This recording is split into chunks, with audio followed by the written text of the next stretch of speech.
Welcome, brave souls, to the realm of the unknown. Here, in the heart of darkness, we unravel the chilling tales that lurk in the shadows, stories that will grip your imagination and chill you to the core. Prepare yourself for spine-tingling narratives that delve into the depths of fear, where every whisper holds a secret and every shadow conceals a terror. Join our community of thrill seekers as we explore the macabre, the mysterious, and the downright terrifying. But remember, once you enter, there's no turning back. Hit that subscribe button and ring the notification bell so you never miss a moment of our haunting adventures. Are you ready to embrace the fear? The darkness awaits. The wind swept through the valley like a morning wail, chilling to the bone as it wove between the ancient oaks and the stone walls of the small Irish village of Ardnaglass. It was a quiet place, mostly untouched by the modern world, where traditions ran deep and old stories were told around flickering fires. One such story was that of the Banshee, a spectral figure said to herald death with her haunting cry. The autumn sun dipped below the horizon, casting long shadows that crept across the earth. It was the time of year when the veil between the living and the dead grew thin, and folk tales took on an air of unsettling truth. Among the villagers, there was one who had always been drawn to these stories. Aisling O'Reilly, a spirited girl with fiery red hair and a curiosity that often got her into trouble. Despite the warnings of her elders, Aisling loved to explore the glen of Ahurlo, a secluded area that seemed to pulse with an ancient energy. The glen was said to be the domain of the Banshee, where her cries could be heard echoing through the trees on quiet nights. The villagers told tales of a beautiful woman in a flowing white dress, her face pale and eyes filled with sorrow, who wept for those about to die. One crisp evening, Aisling gathered her courage and decided to venture into the glen at dusk. With only a lantern to guide her way, she felt the thrill of the unknown pulling her forward. As she stepped onto the narrow path lined with wildflowers, a sense of foreboding washed over her, but she dismissed it as mere superstition. Just a story, she murmured to herself, shaking off the chill that ran down her spine. As she walked deeper into the glen, the light from her lantern flickered, casting dancing shadows that played tricks on her mind. The trees seemed to lean in closer, their gnarled branches forming twisted faces that watched her with hollow eyes. Aisling swallowed hard and pressed on, her heart racing with excitement and fear. Suddenly, a gust of wind whipped through the glen, snuffing out her lantern and plunging her into darkness. Panic rose in her chest, and she fumbled for the matches in her pocket, her hands trembling as she struck one against the rough fabric. The tiny flame illuminated her surroundings, revealing twisted roots and fallen branches, but there was something else, an unsettling sound, like a mournful wail, drifting through the air. Aisling's breath caught in her throat. It was just the wind, she told herself, but the sound grew louder, echoing through the trees. It was a woman's voice, high and keening, filled with sorrow and despair. The Banshee, she thought the stories were true. Heart pounding, she turned to flee, but the darkness pressed in around her, suffocating and disorienting. As she stumbled down the path, the wailing grew louder, morphing into a cacophony of cries that seemed to come from all directions. "No! Please!" she gasped, adrenaline surging through her veins as she sprinted toward the entrance of the glen. Just as she thought she had escaped, she skidded to a halt. A figure stood before her, shrouded in shadow. The air grew heavy, the scent of damp earth and decay filling her nostrils. The flickering match illuminated the figure, revealing a woman with long, flowing hair the color of midnight, her pale skin luminescent in the dim light. Aisling's heart raced as she recognized the Banshee from the tales. The woman's eyes were dark pools of sorrow, and her mouth was set in a silent scream. Aisling stumbled back, the match flickering dangerously low, but the Banshee raised a hand, and the wailing ceased. "Child of the living," the Banshee spoke, her voice like the rustle of autumn leaves. "Why do you trespass in my domain?" I didn't mean to disturb you," Aisling stammered, her mind racing with fear. "I was just curious." The Banshee's expression softened, and for a moment, Aisling saw a flicker of humanity in her gaze. "Curiosity can lead to peril, young one. I am bound to this place, forever mourning the lost souls of those who are to perish. Do you not fear what you might awaken?" I don't believe in it," Aisling whispered, though her voice trembled. The Banshee let out a soft sigh, and the air around them thickened. "Belief has little power against fate. Your curiosity is noble, but heed my warning. Death comes to those who wander too far into the unknown." Just then, a low rumble echoed in the distance, like thunder rolling across the hills. Aisling's heart raced. "I must go," she cried, turning to flee, but the Banshee stepped forward, blocking her path. "Your time has not yet come, but do not take my words lightly. Listen, for I will grant you a gift, an insight into the fragility of life. You must cherish each moment, for the end can come unexpectedly." Aisling blinked, confusion clouding her mind. "What do you mean?" The Banshee waved her hand, and suddenly, Aisling felt a rush of images flood her mind. Visions of loved ones, laughter echoing in the air, and moments of joy intertwined with sorrow. She saw her family, her mother's warm embrace, and the way her father's laughter would fill the room. But then the images twisted into darkness, faces twisted in pain, cries of despair ringing in her ears. "No!" Aisling gasped, staggering back. "Please, I don't want to see this." The Banshee's eyes glimmered with unshed tears. "It is not for you to choose. Life and death dance a fragile waltz. Remember this vision, child, and let it guide your steps." With that, the Banshee's form began to fade, her features dissolving into the mist. The wailing returned, now a distant echo, and Aisling found herself standing alone in the glen, the lantern's light flickering back to life. She stumbled away from the glen, her heart pounding as the reality of what she had witnessed crashed over her like a wave. The weight of the Banshee's words settled heavily on her chest. Days turned into weeks, and the encounter lingered in Aisling's mind. She became more attuned to the world around her, cherishing the moments spent with her family and friends. Yet, a shadow hung over her heart, an unshakable fear of the future. One evening, as she walked home from the village market, she noticed an unfamiliar silence enveloping the air. The sun hung low in the sky, casting eerie shadows that stretched across the path. A sense of dread gnawed at her stomach, and she hurried her pace. When she reached her cottage, she found her mother sitting by the hearth, a pained expression on her face. Aisling's heart sank as she rushed to her side. "What's wrong?" "Aisling," her mother said, voice trembling. "It's your father. He hasn't come home." Aisling felt the world tilt beneath her. The image of the Banshee flashed through her mind, and the chilling memory of the cries echoed in her ears. "He'll be back.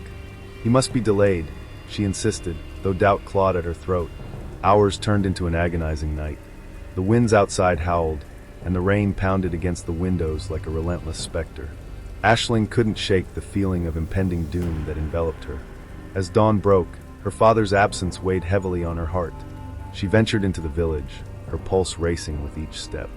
The whispers of the villagers reached her ears, a rumor of a terrible accident in the hills, of a man lost to the treacherous path. "No, it can't be true," Aisling cried, panic surging within her. She raced back home, her breath coming in ragged gasps. Her mother met her at the door, tears streaming down her cheeks. "Aisling, they found him," she choked out. "Your father, he's gone."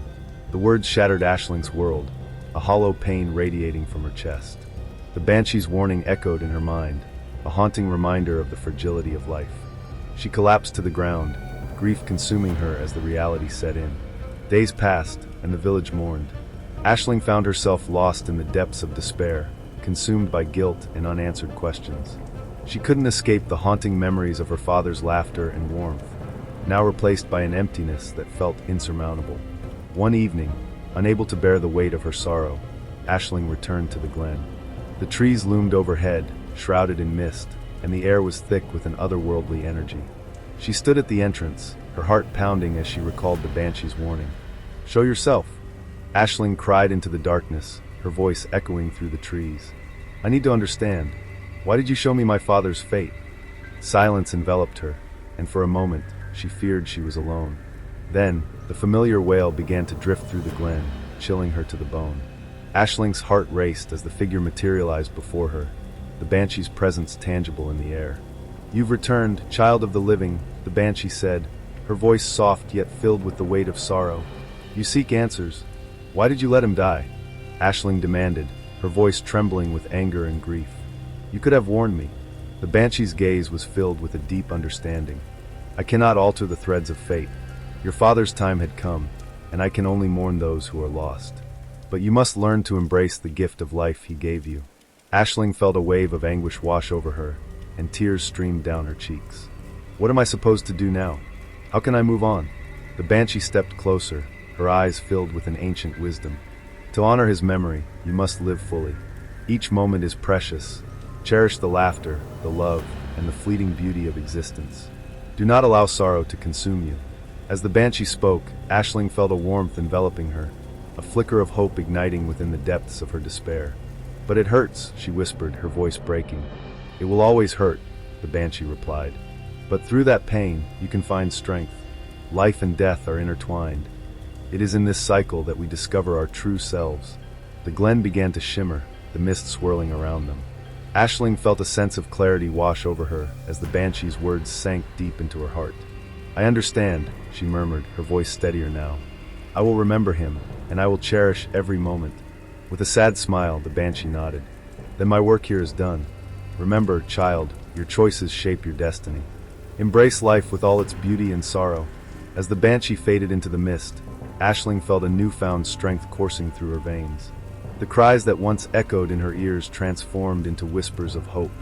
She left the glen, the weight of sorrow still heavy on her heart, but a spark of determination ignited within her. In the days that followed, Aisling honored her father's memory by living fully. She embraced each moment, cherishing the laughter of her mother and the warmth of her friends. Though the pain of loss remained, it transformed into a bittersweet reminder of the love that once filled her life. Years passed, and the stories of the Banshee became woven into the fabric of her existence. Aisling grew into a woman, forever touched by the ethereal spirit who had shown her the beauty of life amidst the sorrow of death. The village continued to whisper tales of the Banshee, but Aisling understood the truth behind the legend, that within every cry was a reminder to live, to love, and to honor the fleeting moments that defined their lives. And so, the whispers in the glen became a melody of hope, a testament to the enduring power of love that transcended even the darkest of sorrows. This story encompasses the elements of horror and emotion found in the Banshee legend, while exploring themes of life, loss, and resilience. If you need anything adjusted or expanded, let me know. The village of Glenmore lay nestled in a hollow between ancient hills, a place where time seemed to stand still, and the old ways lingered like morning mist. The air was thick with legends, stories told and retold by the flickering glow of peat fires. Among these tales, none was more feared than that of the Banshee, a spectral woman whose wailing heralded death, her mournful cries echoing through the glens at night. It was said that to hear her lament was a sign that a loved one would soon depart from this world. The villagers honored the tales, keeping their doors locked at night and lighting candles for the dead. But in Glenmore, there was one family that had become indifferent to the legends. The O'Connors, a once revered lineage, had fallen on hard times and lost their respect in the eyes of the villagers. Ewan O'Connor, the youngest son, was known for his reckless spirit and disdain for the old traditions. He often scoffed at the warnings of the elders, dismissing the Banshee's cries as mere wind. Superstitions, he would laugh, mere stories to frighten children. His elder sister, Maeve, had tried to reason with him, recalling their mother's tales of the Banshee, but Ewan had no patience for such foolishness.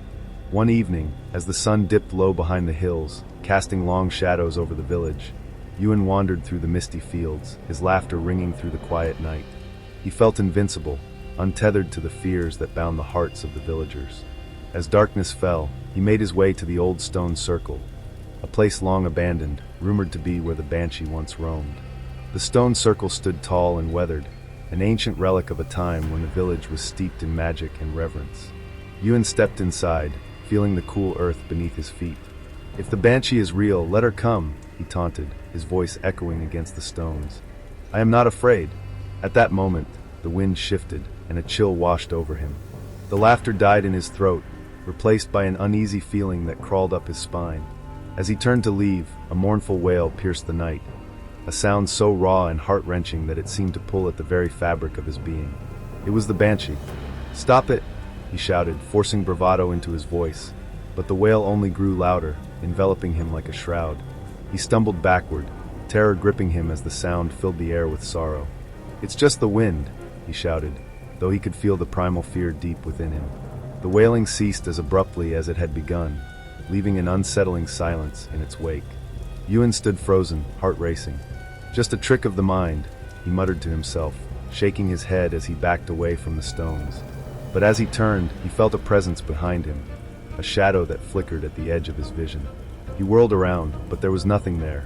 Determined to prove his courage, he stepped back toward the circle. "Show yourself," he demanded. Silence met his words, and he felt foolish. Perhaps the stories were just that, stories. Suddenly, the wail returned, louder than before, echoing through the hills and resonating in his bones. It wasn't just a sound, it was a cry of anguish that clawed at his heart. Ewan's bravado faltered, and he turned to run, sprinting toward the village, fear driving his legs faster than they had ever carried him before. As he reached the edge of Glenmore, breathless and wild-eyed, he found Maeve waiting for him. "Ewan, what happened?" she gasped, her eyes wide with concern. He stammered, struggling to catch his breath. "I heard her. I heard the Banshee." Maeve's face went pale. "You went to the stone circle, didn't you?" she whispered, fear lacing her words. "You shouldn't have done that." "It was just a sound," he replied, though the conviction in his voice wavered. "Just the wind, right?" "Ewan," she said softly, her eyes locking onto his, "you need to heed the stories. The Banshee comes to warn us. When she cries, it is a sign of death." Ewan brushed her off, anger flaring within him. "You're still clinging to these silly tales, Maeve. I refuse to be afraid of something that isn't real." That night, the house was filled with a tense silence. Ewan lay in his bed, staring at the ceiling, the memory of the Banshee's wail echoing in his mind. He tried to convince himself that it was just a figment of his imagination, but sleep evaded him as the chill of her cry lingered in the corners of his mind. Days turned to weeks, and the incident faded from Ewan's memory, buried under the weight of daily life.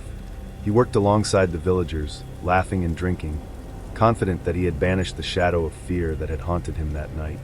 But Maeve watched him closely, her heart heavy with dread. Then, one fateful evening, news spread through Glenmore like wildfire. Old Liam, the village's wise man, had fallen ill. His condition worsened, and soon the village gathered to support his family. Ewan's heart sank at the news. Old Liam had been like a second father to him, teaching him the ways of the land and the tales of their ancestors. As Ewan visited Liam's home, he felt the weight of impending loss in the air. The elder's family was distraught, whispering prayers for his recovery, but Ewan felt a deep sense of foreboding. That night, as he lay in bed, he heard it again, the mournful wail of the Banshee. It slithered through the cracks in the walls, wrapping around him like a serpent. Panic gripped him as he shot up in bed, realizing the truth. The cry was not a warning for himself, but a herald of death for someone he loved. He rushed to Maeve's room, banging on the door. "Maeve, the Banshee is here. It's for old Liam." Maeve opened the door, her eyes wide with fear. "What do you mean? What did you hear?" "The wail. She's warning us. We must go to him," Ewan cried, urgency lacing his voice. Without hesitation, they raced through the darkened streets of Glenmore, guided by the cries of the Banshee that echoed in their minds. When they reached old Liam's house, the door stood ajar, and the air inside was thick with sorrow. The family was gathered around the elder, his breath coming in ragged gasps. Ewan and Maeve moved to his side, and Ewan took old Liam's hand in his. "Please, Liam, hold on," he pleaded, but the old man's eyes fluttered open, filled with a distant light. "Ewan," he whispered, his voice a fragile echo. "The Banshee, she comes for me. I've heard her cries." Ewan felt his heart twist in anguish. "No, not yet. You're strong, you can fight this." Old Liam smiled weakly. "Child, it is my time. The Banshee's wail is a part of life and death. Remember her song. It is a reminder to cherish what you have." Tears streamed down Ewan's face as he clung to the old man's hand. "I can't lose you," he sobbed. But old Liam's breath slowed, the warmth of life fading from his grasp. With one final sigh, he closed his eyes, and Ewan felt the weight of the Banshee's cry resound through his heart, a mournful lament that reverberated with loss. As the family wept, Maeve placed a hand on Ewan's shoulder. "We must honor him," she said, her voice trembling. "He deserves to be remembered." The next few days were a blur of grief and heartache. Ewan felt hollow, haunted by the loss of the only father figure he had known. The village mourned together, sharing stories and memories, but Ewan was unable to escape the shadow of the Banshee. He became a shell of himself, drifting through the days in a fog of sorrow. One night, as he lay in bed, the wailing returned, echoing through the silence of his home. This time, he didn't resist.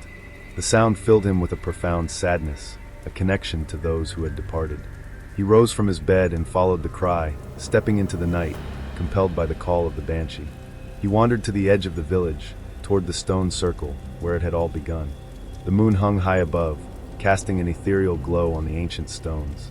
As he entered the circle, the air shifted, and he felt the presence of the Banshee, the chill wrapping around him like a cloak. "Why do you call me?" he asked, voice trembling. "Is it more loss?" More death? A figure emerged from the mist, her features illuminated by the moonlight. Pale skin, flowing hair, and eyes filled with sorrow. "Ewan O'Connor," she said softly, her voice a haunting melody. "You have come to understand the truth of my song." "I wish to forget," he confessed, his heart aching. "I wish to escape this pain." The Banshee shook her head, the sorrow in her gaze deepening. "Pain is a part of life, child. It shapes us, teaches us to love and to remember. The wailing you hear is not just for the dead. It is a reminder to cherish every moment. But how can I live with this? With the weight of loss?" Ewan cried, desperation flooding his voice. "Honor those who have gone," she replied. "Keep their memories alive in your heart. It is through remembrance that they remain with you, and through love that you find healing." Ewan felt tears streaming down his face as the Banshee's words sank in. In that moment, he understood. The wailing was not just a cry of sorrow, but a celebration of life, a connection to those who had loved him. "I will remember," he promised, his heart swelling with resolve. "I will cherish them." With that promise, the Banshee smiled, a glimmer of warmth breaking through the sorrow in her eyes. "Then you will find peace, child of the living." As dawn broke, the first rays of light pierced through the mist, illuminating the stone circle. Ewan stood alone, the weight of grief still heavy but transformed. He would carry the memories of old Liam, his laughter and wisdom, and the love he had shared with his family. From that day on, Ewan embraced the stories of the Banshee. He no longer scoffed at the old tales but shared them with others, reminding the villagers of the importance of love and remembrance. He understood that death was not an end, but a continuation of the bond they shared with those who had passed. Years later, on the eve of the harvest festival, Ewan stood by the hearth, surrounded by friends and family. The fire crackled, and laughter filled the air as he recounted the tale of the Banshee and old Liam. As the night wore on, a soft breeze stirred the air, and a familiar wail drifted through the open window, a sound filled with sorrow and beauty. But instead of fear, Ewan felt a sense of peace. He looked out into the night, the stars twinkling like distant memories, and whispered a prayer for those who had come before him. The Banshee's song would forever echo in his heart, a reminder that love transcended even death. In Glenmore, the legends continued to be told, but Ewan's story became one of hope and resilience, a testament to the strength of love that could endure even in the face of loss. This story captures the essence of the Banshee legend while exploring themes of life, death, and the importance of cherishing memories. If you need any adjustments or additional details, feel free to ask. In the heart of County Kerry, the village of Dunmore lay cloaked in legends, the most feared among them being that of the Banshee. A figure of sorrow and foreboding, she was said to appear before the death of a loved one, her haunting wail echoing through the hills and glens. Villagers spoke of her in hushed tones, their hearts heavy with the weight of those who had come before them. But they also whispered tales of a family that had forgotten the old ways, a family destined for tragedy. The O'Sullivans were once the pride of Dunmore, known for their bravery and strength. But after the death of the matriarch, Mairead O'Sullivan, the family had grown distant, caught in a web of grief that twisted their hearts and dulled their spirits. Her children, Declan the eldest and Niamh the youngest, struggled under the weight of their loss, and their father, Sean, became a ghost of his former self, consumed by sorrow. One cold autumn evening, as the sun dipped below the horizon and the first stars appeared in the sky, Niamh wandered into the woods near their home. The trees loomed tall and ancient, their gnarled branches casting eerie shadows on the forest floor.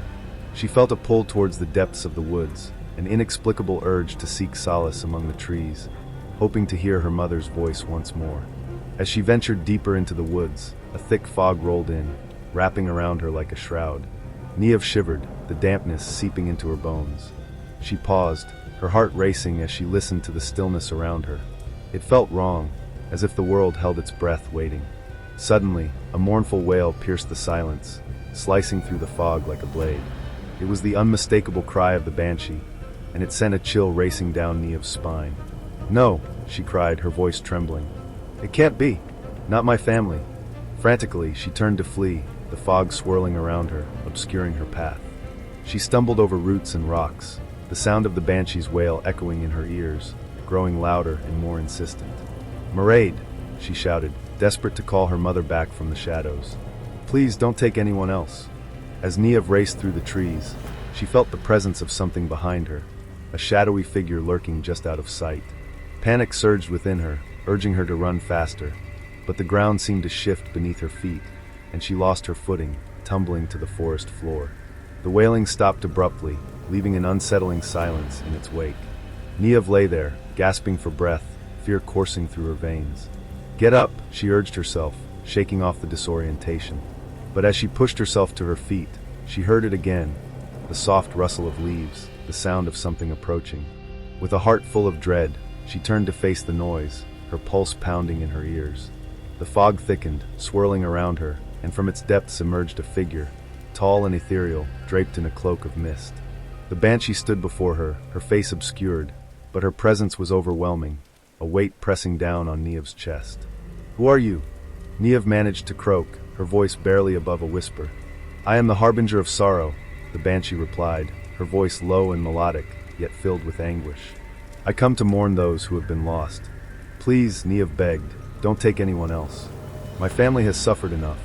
The Banshee's gaze pierced through the fog, her eyes shimmering like silver in the moonlight. "It is not my choosing, child. I am but a messenger, bound to the cycle of life and death. Your family has forgotten the old ways, and now they must pay the price." Niev felt her heart clench. "What do you mean? We've mourned.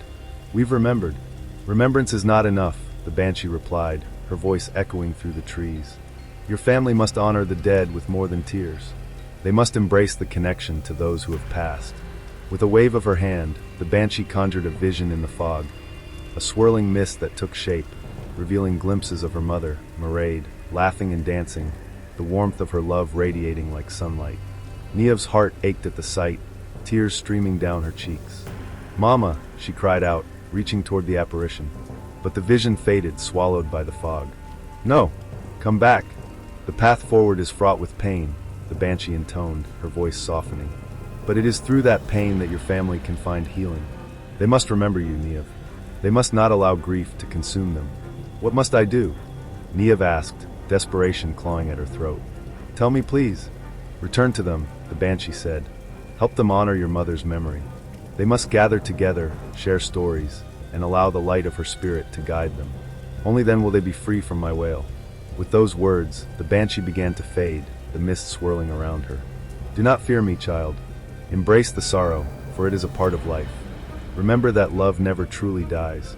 As the fog thickened and the Banshee disappeared, Niev felt a surge of determination.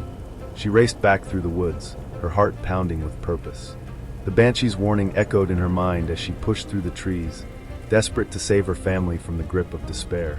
When she arrived home, the house was shrouded in darkness, the only light coming from a flickering candle in the window. She rushed inside, her heart racing. "Declan! Father!" she called, urgency lacing her voice. Her brother appeared in the doorway, his expression weary and filled with grief. "Niev, where have you been? We were worried." "I saw her." Niev gasped, breathless. "The Banshee. She came to me in the woods." Declan's face paled. "You're not serious. You didn't listen to her, did you? She said we must honor Mama's memory." Niev cried, desperation flooding her voice. "We've been grieving alone, and it's tearing us apart. We need to come together, share stories, and remember her the way she deserves." Sean emerged from the shadows, his eyes hollow and filled with despair. "What nonsense is this?" he muttered, shaking his head. "The Banshee is just a tale to frighten children." "It's not nonsense," Niev shouted, her voice rising. "If we don't remember her the right way, we will lose more than just memories. We could lose each other." For a moment, silence hung in the air, thick with tension. Then slowly, Declan stepped forward. "Perhaps she's right, Father. We've been so consumed by our grief that we've forgotten how to celebrate her life."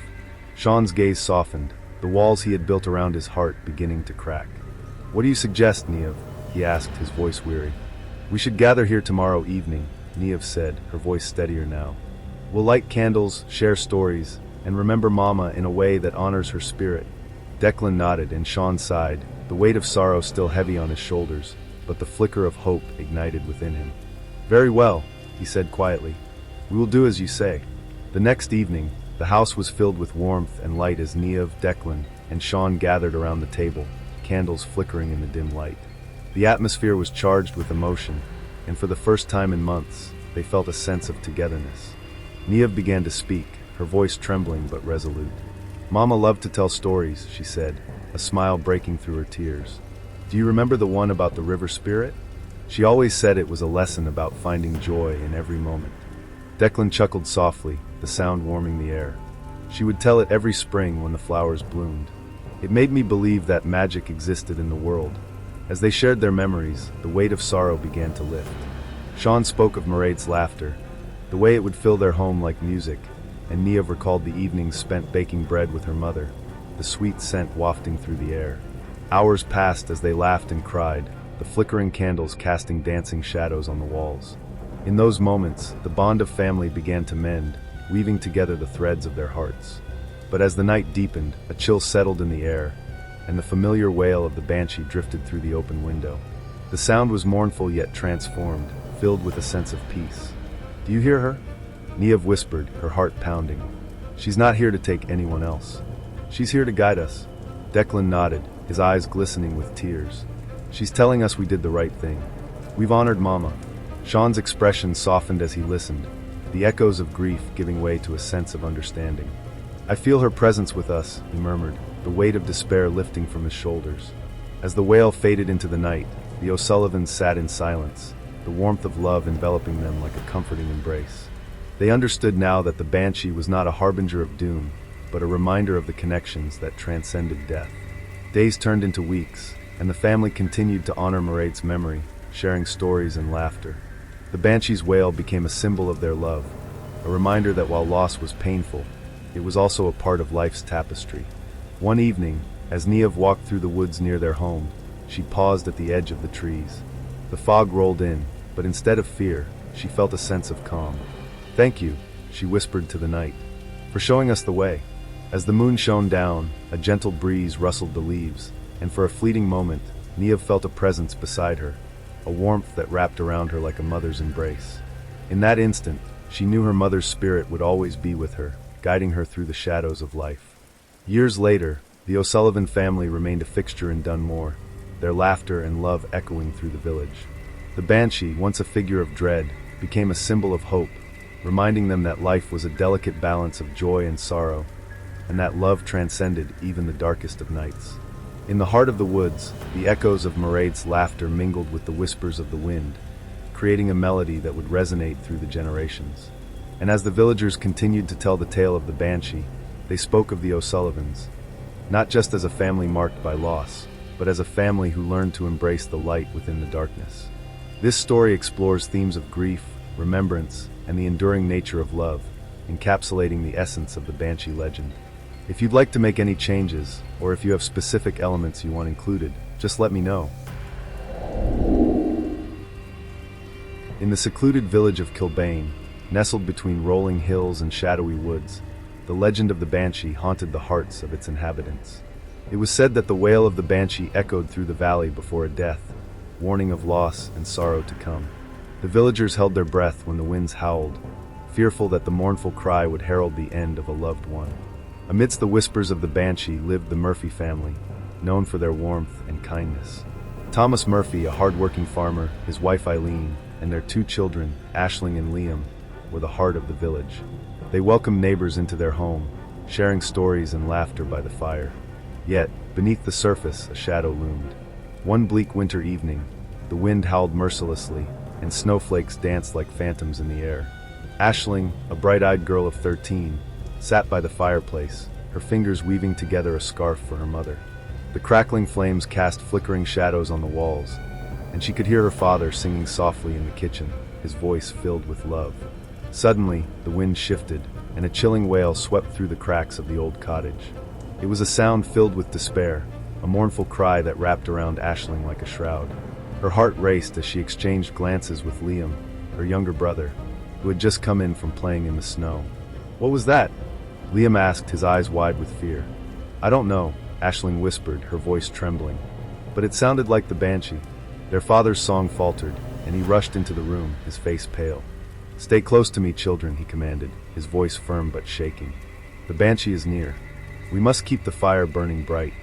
Eileen entered the room, her expression filled with concern. "What is it?" she asked, glancing between her husband and the children. "The Banshee," Thomas said, his voice low. Her wail was heard. "It may mean trouble is coming. Aisling clutched the scarf in her hands, her heart pounding in her chest. The stories of the Banshee haunted her dreams, and now it seemed they were becoming a reality. "But who will she come for?" she whispered, dread pooling in her stomach. "I don't know," Thomas replied, glancing toward the window as if expecting the figure to appear. "But we must stay together." That night, the wailing continued, rising and falling with the wind, each cry echoing through the village like a death knell.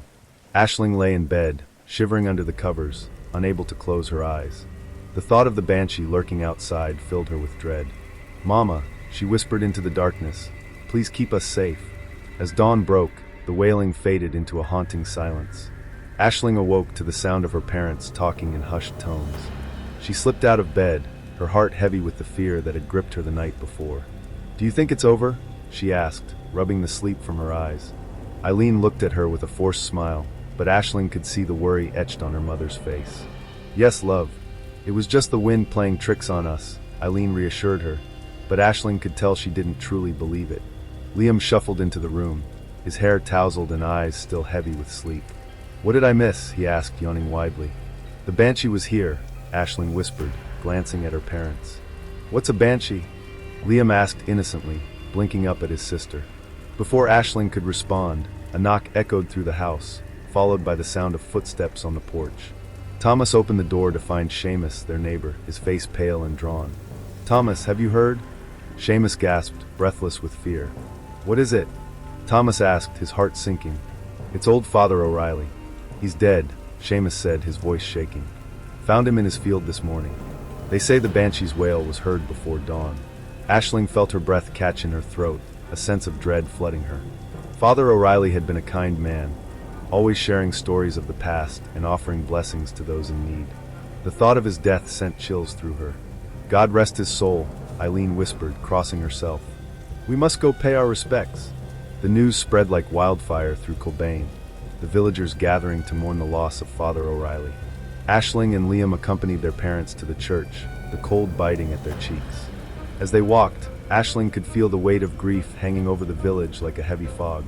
When they arrived at the church, they found a gathering of mourners, their faces drawn with sorrow. Aisling stood beside her brother, clutching his hand tightly as they offered their condolences to Father O'Reilly's family. The atmosphere was thick with despair, and Aisling felt the icy fingers of fear curling around her heart. That night, as they returned home, Aisling couldn't shake the feeling of unease that settled over her. The Banshee's wail lingered in her mind, a haunting reminder of the loss they had all experienced. She lay awake in bed, listening to the wind howl outside, each gust sending shivers down her spine. Days turned into weeks, and the village mourned Father O'Reilly, but the memory of the Banshee's wail remained fresh in their minds. Whispers circulated about the next death, the villagers growing anxious and fearful, believing that the Banshee's presence had not yet left them. One fateful night, the wind howled fiercely, rattling the windows of the Murphy home. Aisling sat by the fire, the flames casting flickering shadows on the walls. Eileen was in the kitchen preparing supper, and Liam was playing with his toys on the floor. Suddenly, the wail echoed through the village once more, rising like a mournful lament, filling Aisling's heart with dread. "Mama," she cried, jumping to her feet. "It's her! The Banshee is back!" Eileen rushed into the room, her face pale as she glanced at Thomas. "We need to gather the children," she said urgently. "We must stay together." Just then, the door creaked open, and their neighbor, Mrs. Fitzpatrick, rushed in, her eyes wide with fear. "Thomas! Eileen! You need to come quick," she gasped. "What is it?" Thomas asked, his heart racing. "It's Liam," Mrs. Fitzpatrick cried, her voice trembling. "He's gone." "What do you mean he's gone?" Aisling shouted, panic gripping her throat. "Where is he?" "He was playing outside," Mrs. Fitzpatrick explained, "and now he's missing. We can't find him anywhere." Aisling's heart sank as the realization hit her. The wailing grew louder, wrapping around her like a dark cloud. "Liam!" she screamed, her voice breaking. "Stay here!" Thomas ordered as he rushed out the door, Eileen right behind him. Aisling hesitated, fear clawing at her heart, but she couldn't stand by and do nothing. She followed her parents into the night. The wind whipped around them as they called out for Liam, their voices lost in the tempest. The fog rolled in thick, obscuring the path as they ventured into the woods behind their home. Aisling felt the weight of dread settle heavily on her chest, the wail of the Banshee echoing in her mind. "Liam!" she shouted, her voice trembling. "Where are you?" Her parents called his name, their voices filled with desperation. Ashling's heart raced as they pushed deeper into the forest, the trees looming like specters in the night. The wail seemed to answer them, rising and falling, a ghostly lament that chilled her to the bone. "Liam!" Eileen cried, her voice filled with fear. "Please come back to us." Ashling's breath hitched as she stumbled upon a small clearing. The moonlight spilled through the branches, illuminating the fog that clung to the ground like a ghostly blanket. In the center of the clearing stood a figure, shrouded in mist, her long hair billowing like tendrils of smoke. The Banshee. Aisling froze, terror coursing through her veins. "Liam!" she screamed, but her voice was lost in the silence that enveloped them. The Banshee turned, her gaze piercing through the fog. "You seek your brother," she said, her voice hauntingly beautiful. "But the price of grief is high. What have you done to him?" Aisling cried, her heart racing. "Please, I'll do anything. Your family has forgotten the songs of old, the memories that bind you," the Banshee replied, her voice echoing through the clearing. "You must remember, or your loss will consume you." "Let him go," Aisling begged, tears streaming down her face. "He's just a child." "Then remember," the Banshee whispered, her form shifting like smoke. "Honor those who have come before you, and perhaps you will find him."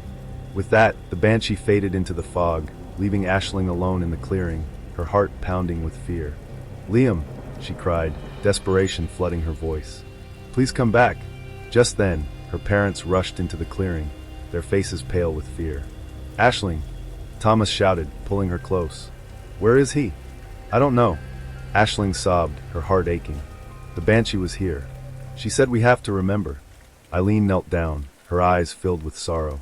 "We can't lose him," she whispered, her voice trembling. "We need to honor his spirit." Aisling wiped her tears, determination flooding her heart.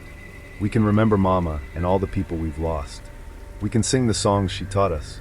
"Then let us do it together," Thomas said, his voice steady. "We will not let grief take our son." As the wind howled around them, the three of them formed a circle in the clearing, their hands clasped tightly together. Aisling took a deep breath, remembering her mother's voice as she sang the old songs, melodies that had been passed down through generations. With trembling voices, they began to sing, the haunting notes rising into the night, echoing through the trees. The wail of the Banshee mingled with their song, becoming a part of the melody, intertwining with their voices as they poured their hearts into the music. The wind shifted, and Aisling felt a warm breeze brush against her cheek, a whisper of hope amidst the darkness. As they sang, the fog began to lift, revealing the outline of a small figure in the distance. "Liam!" Aisling cried, breaking away from her parents and running toward the shape.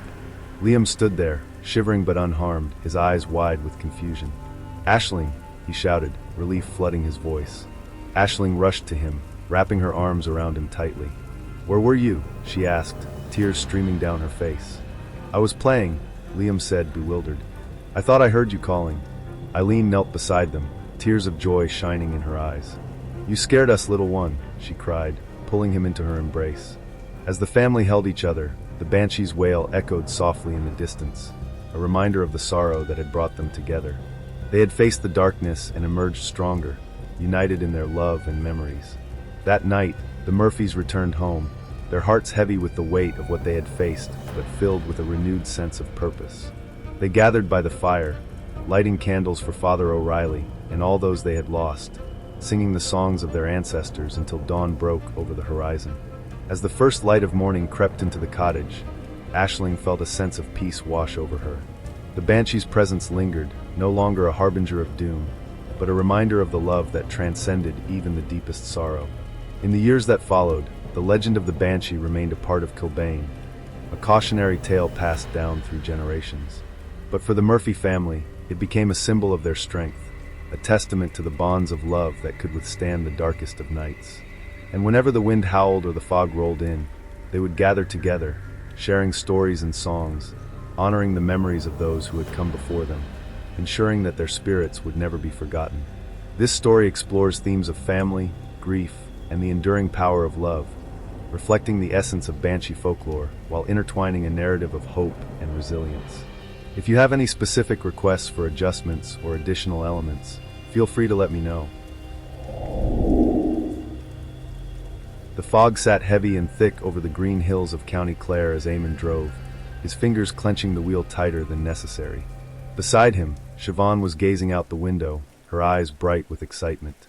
She'd insisted they spend the weekend at the family estate, an ancient stone manor abandoned after the death of Eamon's father, and it was a place Eamon would have preferred to leave undisturbed. But Siobhan was insistent, curious about their Irish heritage and the strange stories of a woman heard wailing on the moors. They reached the manor just before dusk. The walls of the stone structure were crumbling in places, overrun by ivy, and the windows were shattered, gaping like hollow eyes. Inside, the air was cold and musty, carrying the faint scent of damp earth and decay.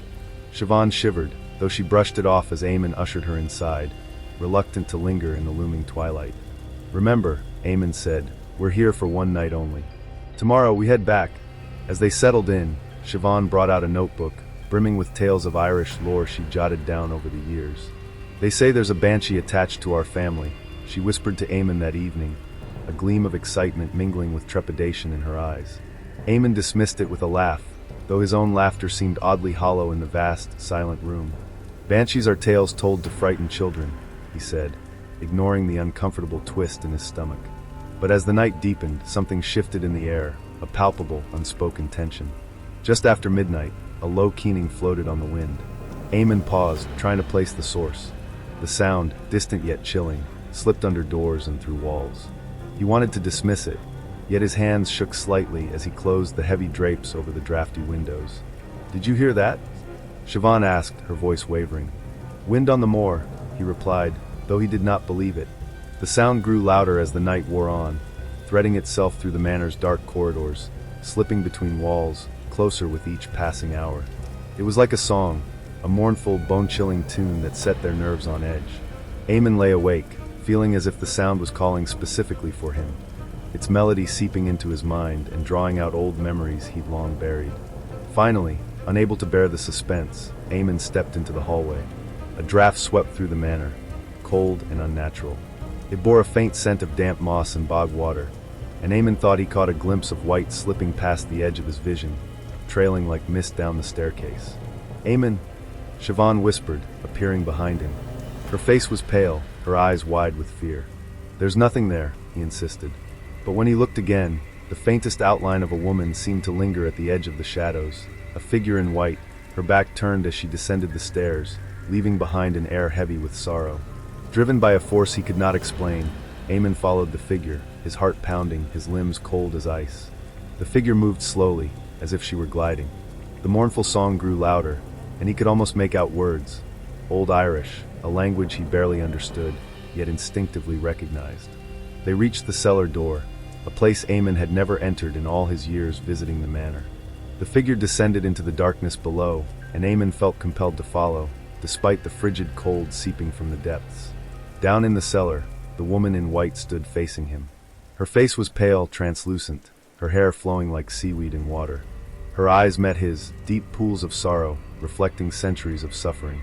And then she spoke, her voice echoing in his mind. "Do you not know me, Eamon?" she asked, her voice soft as wind over reeds. He felt his heart seize. Memories flooded his mind. Legends his father had told him as a boy about a woman wronged by his ancestors, a spirit tied to their family line as both a protector and a harbinger of death. She was the Banshee, the foreteller of doom. "The family," she said, "cursed to be warned before each soul passes. I come to prepare for a death close at hand." Siobhan, having followed him into the cellar, gasped, her face paling. The Banshee's gaze turned to her, and a flicker of sadness crossed her ghostly face. "It is not for you, child," she said softly, "but one you love." Eamon's blood ran cold, and he staggered back. He knew then why the Banshee had come. She was here to signal his own passing. The tales had been true, and his heart felt the weight of centuries of sorrow bound to his family line. As if understanding his thoughts, the Banshee nodded. Her song resumed, echoing against the stone walls of the cellar, growing louder, pressing against him like a physical force. He clutched his chest, feeling his heartbeat slow, a dull ache spreading through him. "You cannot escape your bloodline, nor the sins of those who came before," she murmured. Eamon, weakened, collapsed to his knees, his life force seeming to drain with each haunting note of her song. Siobhan rushed to his side, but her efforts were in vain. The Banshee's song held him, pulling him closer to the edge between life and death. As the song faded, the Banshee's form began to dissipate, leaving a chilling silence in her wake. The last thing Eamon saw was her sorrowful gaze, her figure shimmering like morning mist as she vanished. Her message was clear, her role fulfilled. When dawn finally broke, Siobhan was alone in the cellar, Eamon's lifeless body beside her. She stayed there for hours, numb, her mind haunted by the song that had claimed her uncle. As she finally left the cellar, her heart heavy, she could almost hear the banshees keening on the wind, a distant, mournful cry fading over the moors. The legend had proven true, and she would carry the tale forward, another bearer of her family's curse. The keening on the wind holds the chilling essence of Irish folklore, blending the banshee's eerie presence with a family curse. The story unravels the mystery of a harbinger's song, tying together ancient myth and present-day characters. Through this journey, Eamon's skepticism is shattered and his fate fulfilled, leaving behind the haunting legacy of his bloodline. The shadows are restless tonight, and so are we. If you're brave enough, hit that like button, let us know what you think in the comments, and subscribe for more spine-tingling stories that lurk just around the corner.